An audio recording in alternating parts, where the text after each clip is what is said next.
Hi guys, स्वागत है आपका one and only football mania पे। मेरा नाम है ईशांत। ऑब्वियसली वर्ल्ड कप जो है ख़त्म हो चुका है। Congratulations to Spain, world cup जीत गई। बट जो मेरा चैनल है वो मोर देन वर्ल्ड कप है, कंटिन्यू रहेगा। वॉच अलॉन्ग्स होंगे, वीडियोज़ होंगी।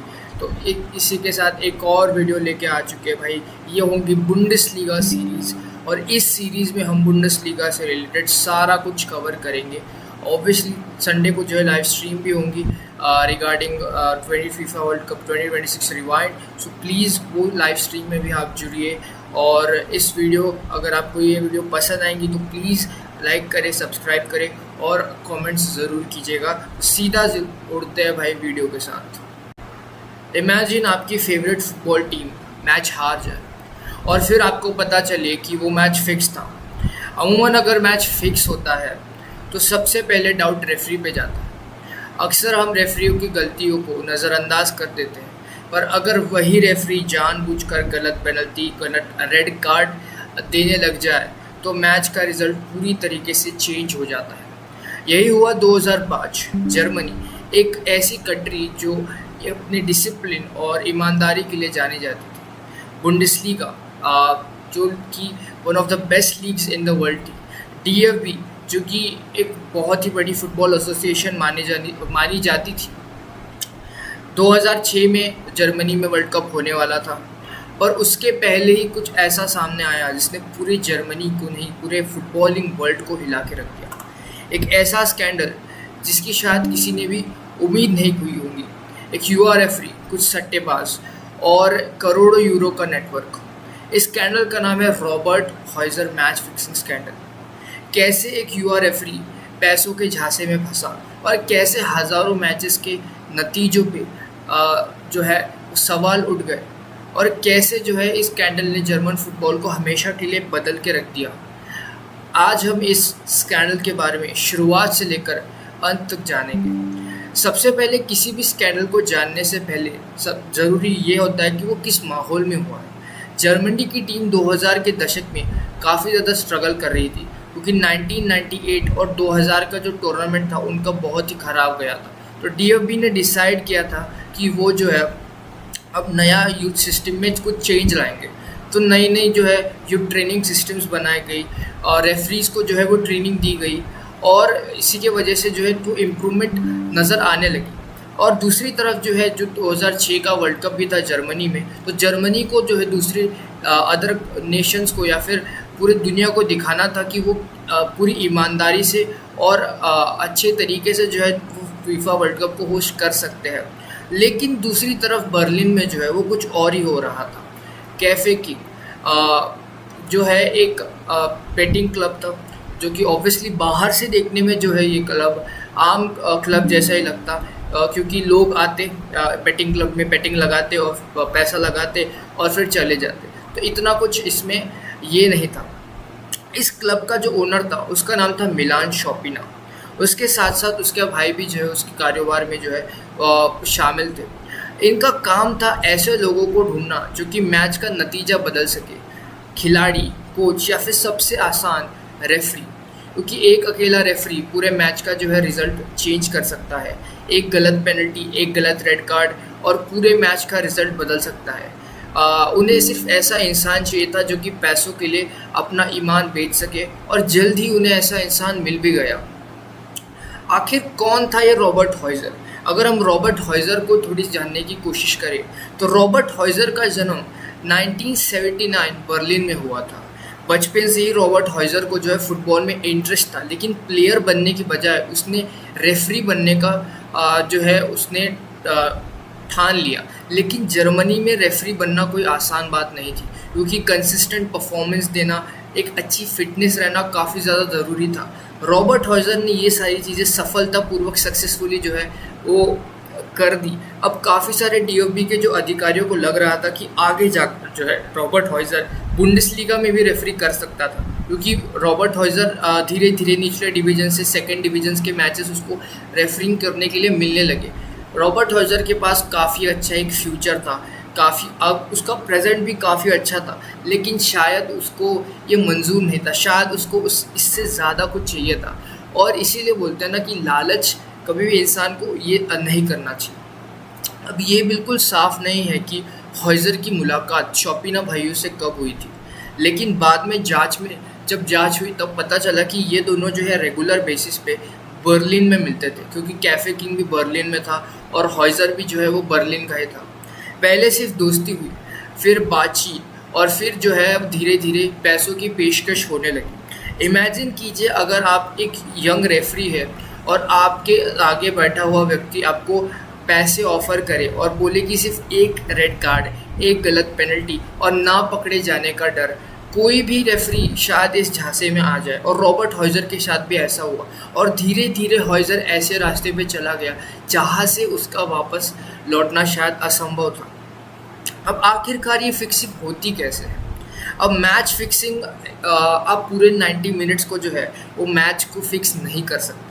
इसके लिए कुछ ऐसे मोमेंट्स को टारगेट किया जाता है जिससे मैच का रिजल्ट पूरी तरीके से बदल जाए। जैसे एक गलत पेनल्टी देना, एक रेड कार्ड देना, फाउल्स को नज़रअंदाज करना या फिर एक्स्ट्रा टाइम में कुछ ऐसे कंट्रोवर्शियल डिसीजंस देना जो कि शायद दूसरी टीम को फेवर ना करे।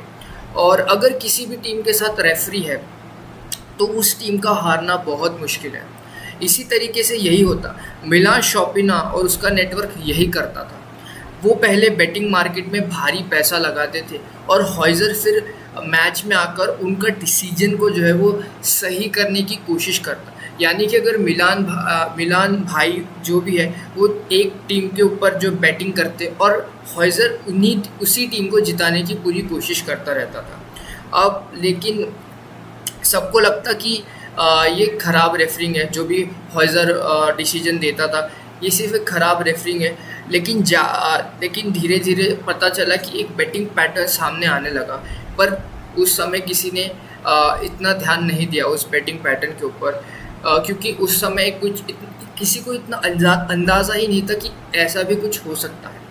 अब 2004 के दौरान हॉइज़र लगातार इम्पोर्टेंट मैचेस में रेफरिंग कर रहे थे। बाहर से देखा जाए तो सब कुछ नॉर्मल था, डीएफबी को उन पे भरोसा था, फैंस को उन पे भरोसा था, प्लेयर्स को उन पे भरोसा था, लेकिन कुछ रेफरी उसके डिसीजन को ध्यान से मॉनिटर कर रहे थे, नोटिस कर रहे थे। उन्हें लगा कि हॉइज़र की जो मिस्टेक्स है वो नॉर्मल नहीं है। हर बार कंट्रोवर्शियल डिसीजन और हर बार किसी एक टीम को फेवर, पहले उन्होंने भी सोचा कि ये कोई कोइंसिडेंस हो सकता है, लेकिन बार बार जैसे जैसे मैचेस बढ़ते गए वैसे वैसे सवाल भी बढ़ते गए। अब हम उस इम्पोर्टेंट मैच की बात करेंगे जिसने इस स्कैंडल का पर्दाफाश कर दिया।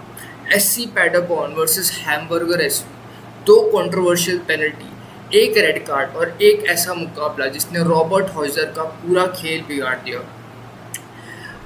21 अगस्त 2004 जर्मन कप यानी डीएफबी पोकल का पहला राउंड। एक तरफ थी हैम्बर्गर एसवी, बुंडेसलीगा की एक स्ट्रॉन्ग और एक्सपीरियंस साइड, और दूसरी तरफ थी एससी पैडरबॉर्न, एक छोटी टीम जो उस समय जर्मन फुटबॉल के निचले डिवीज़न में खेलती थी। पेपर पे देखा जाए तो ये मैच वन साइडेड लग रहा था। हर किसी को लग रहा था कि हैम्बर्गर जो है ये मैच आसानी से जीत जाएंगी, और मैच की शुरुआत उसी तरीके से हुई। हैम्बर्गर ने जो है पहले ही गोल स्कोर कर दिया और उन्होंने जो है वो बढ़त बना ली, लेकिन मैच में उसके बाद जो हुआ वो शायद किसी ने भी एक्सपेक्ट नहीं किया होगा। अब हैम्बर्गर के प्लेयर जो है काफ़ी कॉन्फिडेंट थे और उनका पूरी तरीके से जो है कंट्रोल था मैच के ऊपर, लेकिन फिर मैच का सबसे इम्पॉर्टेंट किरदार सामने आया जो कि था रेफरी रॉबर्ट हॉइज़र। पहले हाफ में ही हॉइज़र ने पैडरबॉर्न को पेनल्टी दे दी। हैम्बर्गर के प्लेयर्स ने इस डिसीजन का अपोज किया। उन्हें लगा कि कोई फाउल हुआ ही नहीं है, लेकिन ऑब्वियसली फैसला चेंज होने वाला नहीं था। पैडरबॉर्न ने गोल स्कोर कर दिया। अब स्कोर लाइन थी हैम्बर्गर 1 और पैडरबॉर्न 1। उस समय किसी ने इतना ध्यान नहीं दिया। फुटबॉल में गलत पेनल्टी मिलना कोई आम बात नहीं थी, लेकिन असली कंट्रोवर्सी होना भी बाकी था। मैच आगे बढ़ा, दोनों ही टीम्स मैच जीतने की पूरी तरीके से कोशिश कर रही थी। हॉइज़र ने दूसरी बार पैडरबॉर्न को पेनल्टी दे दी। इस बार फिर हैम्बर्गर के प्लेयर्स ने इस डिसीजन का अपोज किया। हैम्बर्गर के प्लेयर्स को लगा कि ये डिसीजन पूरी तरीके से गलत है। टीवी रिप्ले में भी बाद में काफ़ी एक्सपर्ट्स ने सवाल उठाए। वीआर जैसी कोई टेक्निक अवेलेबल नहीं थी, तो रेफरी का डिसीजन ही लास्ट डिसीजन होता है। तब उस समय तो रेफरी का जो डिसीजन था वही फुल एंड फाइनल डिसीजन था। पैडरबॉर्न ने दूसरी पेनल्टी भी स्कोर कर दी। अब मैच पूरी तरीके से बदल चुका था। 2 पेनल्टीज ही काफ़ी नहीं थी। और अब एक और कंट्रोवर्सी होना बाकी था। कुछ मिनट्स बाद एक और बड़ा फैसला आया। हैम्बर्गर एसवी के स्ट्राइकर एमिल मेब्जा लगातार रेफरी से बहस कर रहे थे, यानी कि हॉइजर से बहस कर रहा था वो। हॉइजर ने बिना देर लगाए एमिल को जो है वो रेड कार्ड दिखा दिया। हैम्बर्गर अब सिर्फ 10 प्लेयर्स के साथ खेल रही थी, एक मजबूत टीम जिसे मैच जीतना चाहिए था और पूरी तरीके से बिखर चुकी थी। मैच ख़त्म हुआ। एससी पैडरबॉर्न ये मैच 4-2 से जीत गई। पेपर पे सिर्फ ये एक बड़ा अपसेट था, लेकिन कुछ लोगों के लिए ये सिर्फ एक फुटबॉल मैच नहीं था, ये एक वार्निंग थी। ये उस तूफान के पहले की शांति थी जो शायद किसी ने एक्सपेक्ट नहीं किया। क्या ये सिर्फ एक खराब रेफरिंग थी? मैच ख़त्म होने के बाद मीडिया में चर्चा शुरू होने लगी। कुछ लोगों ने कहा रेफरी का दिन खराब था, कुछ ने कहा गलतियां तो सबसे होती रहती है। लेकिन जर्मनी के रेफरी के कुछ समूह को, कुछ ग्रुप को लगा कि ये नॉर्मल नहीं है। ये वही रेफरी है जिन्होंने पहले भी हॉइजर के डिसीजंस को मॉनिटर कर चुके थे या फिर हॉइजर के डिसीजंस ये देख चुके थे। अब इन्हें ये चीज़ नॉर्मल नहीं लग रही थी। ये वही पल था जब इन 4 रेफरियों ने तय किया कि वो अब और शांत नहीं रह सकते, उनको अब कुछ ना कुछ करना पड़ेगा। इन 4 रेफरी के नाम थे लुट्स मिकेल प्रॉलिश, मैनुअल ग्राफे, ओलाफ ब्लूमेनस्टाइन और एक यंग रेफरी फेलिक्स जॉयर। इन सब रेफरी ने अलग अलग मौक़ों पर हॉइजर के डिसीजंस को देख रखा था। उन्हें ये भी पता चला कि हॉइजर कुछ संदिग्ध लोगों से मिलता है। उन्होंने अपनी चिंता डीएफबी के कुछ अधिकारियों तक पहुंचाई। उन्हें ऐसी उम्मीद थी कि तुरंत जांच शुरू होगी, लेकिन ऐसा नहीं हुआ। शुरुआत में डीएफबी ने इस मामले को इतना सीरियसली नहीं लिया। शायद उन्हें लगा ये रेफरी के बीच का कोई विवाद होगा, लेकिन शायद उन्हें इस भ्रष्टाचार की कोई कल्पना ही नहीं थी जो कि होने वाली थी। ऑब्वियसली कोई ऐसा एक्सपेक्ट नहीं करेगा कि इतना कुछ हो सकता है। अब हॉइजर की सबसे बड़ी गलती ये थी कि जब किसी अपराधी को लगता है कि वो कभी पकड़ा नहीं जाएगा, वही उसकी सबसे बड़ी गलती होती है। जांच में बाद में पता चला कि हॉइजर ने एक नहीं बल्कि कई मैचेस में जो है कंट्रोवर्शियल डिसीजंस दिए थे। हर बार बेटिंग मार्केट में असामान्य गतिविधियां होना और मैच में कुछ ना कुछ गलत डिसीजंस होना।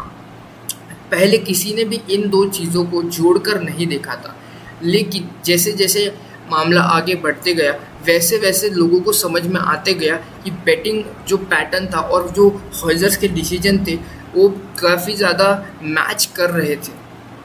अब जब डीएफबी पर दबाव आने लगा, अब सवाल सिर्फ हॉइजर का नहीं था, सवाल था क्या जर्मन फुटबॉल का पूरा सिस्टम फेल हो गया है? अगर एक रेफरी इतने लंबे समय तक मैच फिक्स कर रहा था तो क्या किसी ने उसे नहीं देखा? क्या बैटिंग पैटर्न पर किसी की नज़र नहीं गई? मीडिया लगातार सवाल पूछने लगी, डीएफबी पर दबाव बढ़ने लगा। उधर चारों रेफरी अपनी शिकायतों पर कार्रवाई चाहते थे। आखिरकार डीएफबी को अपनी जांच शुरू करनी पड़ी, लेकिन तब तक मामला उनके हाथों से निकल चुका था। अब इस मामले में पुलिस भी शामिल हो गई थी। अब सिर्फ ये कोई फुटबॉल का मामला नहीं था, एक पुलिस का भी मामला था, पुलिस केस भी हो गया था इसमें। जैसे जैसे जांच आगे बढ़ी, रॉबर्ट हॉइजर पर दबाव बढ़ता गया। उसे समझ आ गया था कि उसके खिलाफ सबूत इकट्ठा किए जा रहे हैं। आखिरकार सच सामने आ गया। रॉबर्ट हॉइजर ने स्वीकार किया कि उसने पैसे लेकर मैच फिक्स किया था। उसने कबूल किया कि उसने कई मैचेस में जानबूझकर फैसले बदले। उसके इस कबूलनामे ने जर्मनी में भूचाल ला दिया कि किसी ने ऐसा एक्सपेक्ट ही नहीं किया था कि रॉबर्ट हॉइजर जैसा रेफरी ऐसा कर सकता है। हॉइजर ने पूछताछ के दौरान कुछ और नाम बताए, कुछ रेफरी, कुछ सट्टेबाज और एक पूरा नेटवर्क धीरे धीरे सामने आने लगा। अब जांच की जिम्मेदारी सिर्फ डीएफबी के पास नहीं थी। जर्मन पुलिस और अधिकारी और काफ़ी एजेंसीज जो है वो भी इसमें उतर चुकी थी। फ़ोन रिकॉर्ड्स चेक किए गए, बैंक लेन देन चेक किए गए, बेटिंग कंपनियों से जानकारी मांगी गई और फिर 28 जनवरी 2005 को कई जगह पर एक साथ छापे मारे गए। सबसे बड़ी गिरफ्तारी हुई मिलान शॉपिना की। उसके भाई फिलिप शॉपिना को भी हिरासत में लिया गया। जांचकर्ताओं ने माना था कि ये लोग पूरी सट्टेबाज नेटवर्क के मास्टरमाइंड थे। ये जो भी मिलान शॉपिना और इसके भाई थे, ये इस सट्टेबाजी के जो है वो मास्टरमाइंड थे। लेकिन कहानी यहाँ ख़त्म नहीं होती। पुलिस अपनी जांच प्लेयर्स तक ले जाती है। जांच खिलाड़ियों तक पहुंची। जब पुलिस ने कॉल रिकॉर्ड चेक किए तो उन्हें कुछ चौंकने वाले नाम सामने आए। इनमें हर्ता बीएससी के 3 खिलाड़ी भी शामिल थे। हर्ता ऑब्वियसली एक क्लब का नाम है बुंडेसलीगा के। अलेक्जेंडर मैंडलिंग, नोंदो राफियाल और योसिप शिमोनिच, ये इन 3 प्लेयर्स का नाम था जो कि इस स्कैंडल में शामिल थे। इन तीनों ने 22 सितंबर 2004 को खेले गए डीएफबी पोकल मुकाबले में हिस्सा लिया था। ये मैच था हर्ता बर्लिन वर्सेस एंट्रेच्ट ब्राउनश्वाइग। पेपर पे ये मैच भी एक आसान मुकाबला माना जा रहा था, लेकिन हर्ता 3-2 से इस मैच को हार गई। मैच के दौरान अलेक्जेंडर मैंडलिंग ने सब्स्टिट्यूट आने के दौरान ही एक ओन गोल स्कोर कर दिया। बाद में पुलिस ने पाया कि इन प्लेयर्स का संपर्क जो है, कांटेक्ट जो है शॉपिना भाइयों से था, तो शक और बढ़ने लगा। लेकिन जांच पूरी होने के बाद पुलिस को ऐसा कोई भी सबूत नहीं मिला जिससे ये साबित कर पाए कि ये प्लेयर्स उस स्कैंडल में शामिल थे पूरी तरीके से। ये चीज़ आपको एक बात बताती है कि शक होना अलग चीज़ है और अपराध साबित होना एक अलग चीज़ है। अब फेलिक्स ज़्वायर की क्या भूमिका थी इस स्कैंडल में? अब इस कहानी के सबसे बड़े कंट्रोवर्शियल पार्ट पे आते हैं। उस युवा रेफरी की और जिसका नाम आपने पहले भी सुना होगा, फेलिक्स ज़्वायर। आज दुनिया उन्हें यूएफा और फीफा के बड़े बड़े मैचेस में रेफरी के रूप में जानती है, लेकिन 2005 में उनका नाम भी इस स्कैंडल में सामने आया था। जांच के दौरान सामने आया कि रॉबर्ट हॉइजर ने ज़्वायर को 300 यूरो दिए थे। आरोप ये भी है कि उस समय ज़्वायर ने किसी को ये चीज़ नहीं बताई। हालांकि बाद में उन रेफरी में शामिल थे जिसने रॉबर्ट हॉइजर का जो है वो कंप्लेन की थी डीएफबी को, उनमें से एक रेफरी ज़्वायर भी था। डीएफबी ने जांच के बाद ज़्वायर को मैच फिक्सिंग का मेन कल्प्रिट नहीं माना, लेकिन इन्फॉर्मेशन छुपाने और पैसा स्वीकार करने के लिए ज़्वायर को 6 महीने के लिए जो है फुटबॉल से बैन कर दिया गया। सालों बाद ज़्वायर फिर से रेफरिंग में आया। ज़्वायर ने बुंडेसलीगा, यूसीएल और काफ़ी इंटरनेशनल मैचेस में जो है वो रेफरिंग की। अभी भी मामला पूरी तरीके से ख़त्म नहीं हुआ, क्योंकि आज भी जब फेलिक्स ज़्वायर जो है किसी बड़े या कंट्रोवर्शियल डिसीजन को देता है तो 2005 वाला जो है वो स्कैंडल याद आ जाता है। अब बारी थी अदालत की। रॉबर्ट हॉइजर ने अपना पूरा सहयोग दिया। हॉइजर ने काफ़ी सारे इम्पोर्टेंट जानकारी दी। हॉइजर ने एक्सेप्ट किया कि उसने पैसों के लिए मैच फिक्स किया था। हॉइजर ने ये भी बताया कि पूरा नेटवर्क काम कैसे करता था। अब पुलिस के पास कबूलनामा था, रिकॉर्ड था और काफ़ी ज़्यादा गवाह भी थे। मुकदमा महीनों तक चला। हर सुनवाई के साथ नई नई चीज़ें बाहर आती गई। आखिरकार अदालत ने अपना फैसला सुनाया। रॉबर्ट हॉइजर को फुटबॉल से जीवन भर के लिए बैन कर दिया गया। अब हॉइजर किसी भी मैच में रेफरिंग नहीं कर सकता था और ना ही वो किसी भी पोजीशन में फुटबॉल के किसी भी पोजीशन पे वो नहीं रह सकता था। इसके अलावा उसे 2 साल और 5 महीने की जेल भी हुई। बाद में उसने इस फैसले के खिलाफ अपील भी की, लेकिन दिसंबर 2006 में उसकी अंतिम अपील भी ठुकरा दी गई और सज़ा बरकरार रही। बाकी दोषियों का क्या हुआ? रॉबर्ट हॉइजर अकेला दोषी नहीं था। रेफरी डोमिनिक मार्क्स को भी दोषी पाया गया। डोमिनिक को फुटबॉल से लाइफ टाइम बैन किया गया और उसे जेल की सज़ा दी गई। शॉपिना भाइयों को भी अदालत ने दोषी माना। उन्हें अलग अलग अवधि की जेल हो गई। रेफरी टॉर्स्टन कप को भी दंडित किया गया क्योंकि उन्होंने हॉइजर की जानकारी छुपा कर रखी थी। इस पूरे मामले ने साफ कर दिया था कि सिर्फ मैच फिक्स करने वाला असली गुनहगार नहीं होता।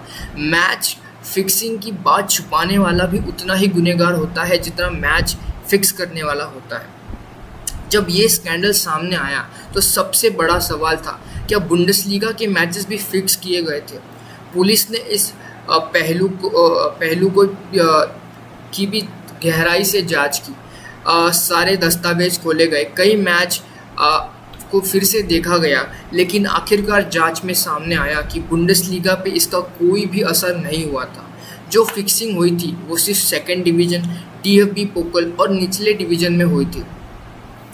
पूरा सिस्टम एक करप्टेड, अगर बुंडेसलीगा जो टॉप लीग है जर्मनी की, अगर वो भी करप्टेड निकलती तो शायद वो दाग जर्मनी से कभी भी वो दाग हट नहीं पाता, क्योंकि वो बहुत बड़ा एक धब्बा हो जाता जर्मन की फुटबॉलिंग रेपुटेशन के ऊपर।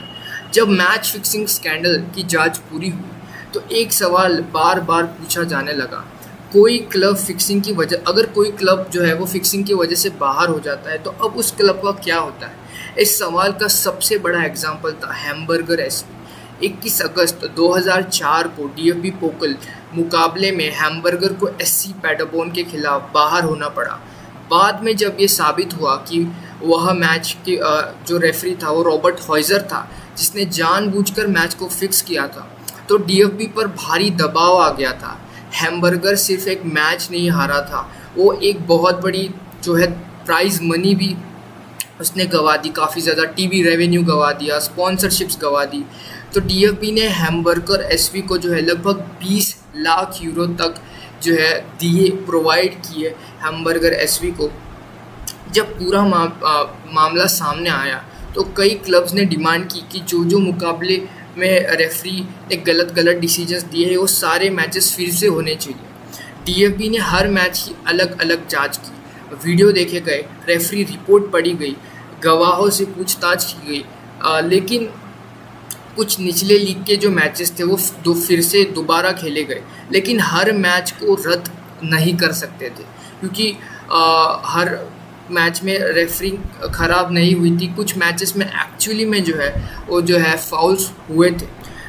इसी वजह से जो है डीएफबी का जो है वो एक डिसीजन जो है वो फाइनल डिसीजन था। बाद में काफ़ी लोगों ने इस डिसीजन की क्रिटिसिज्म भी की थी, क्योंकि ऑब्वियसली क्योंकि लोग पागल हो चुके थे इस स्कैंडल की वजह से। जो एक्चुअली में फाउल थे, लोग उसे भी अपील कर रहे थे कि ये फाउल नहीं है, ये फिक्स किया गया है।